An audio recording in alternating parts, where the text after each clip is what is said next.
Hey everybody, I'm Chris Marchand, the Executive Director of Children's Ministry here at Awana, and we had a question come in today from Stephanie, and Stephanie's asking us about uniforms and awards.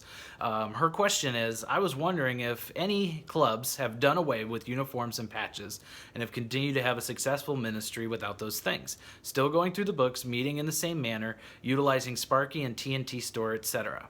And part of what they're trying to accomplish is to feel more welcoming to visitors and those that they are trying to reach.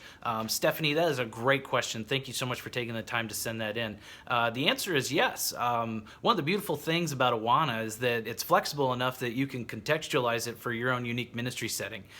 So some of the things that we see is that we do have clubs that run traditional awards. There are some clubs near some military bases, and that just works for them because that's the environment that the kids live every minute of their day in. On the flip side of that, we do have clubs that don't do uniforms. They do t-shirts for the kids, and they have different motivation and incentive structures that they use for their kids. I think a couple of guiding principles that I'd like to share here is that, number one, ask yourself what is going to foster a deep sense of belonging amongst your kids.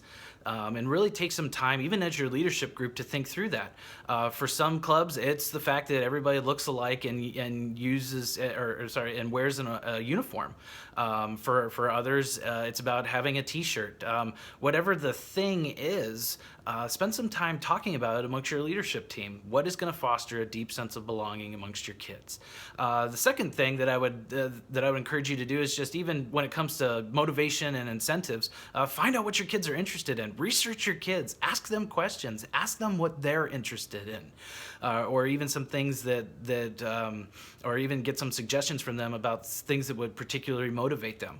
I know of an example of a group, Awana Club, where for every verse that the kids memorize, they put one of these little colorful fuzzy balls inside of a mason jar, and when that jar hits to the top, they then get to pick an activity that they get to do.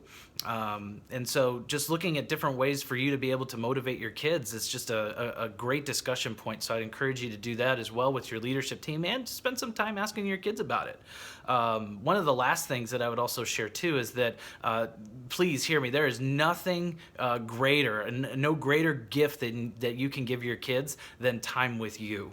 The candy bars will be eaten, the little trinkets will find their way into a variety of different spaces, but you are there with these kids every single day. So think about some opportunities that you could have to really reward your kids with time with yourself. Again, Stephanie, thank you so much for sending in this question. If any of you have any additional questions on any particular topic, we'd love to be able to respond to you. Until then, have a great day, everybody, and God bless.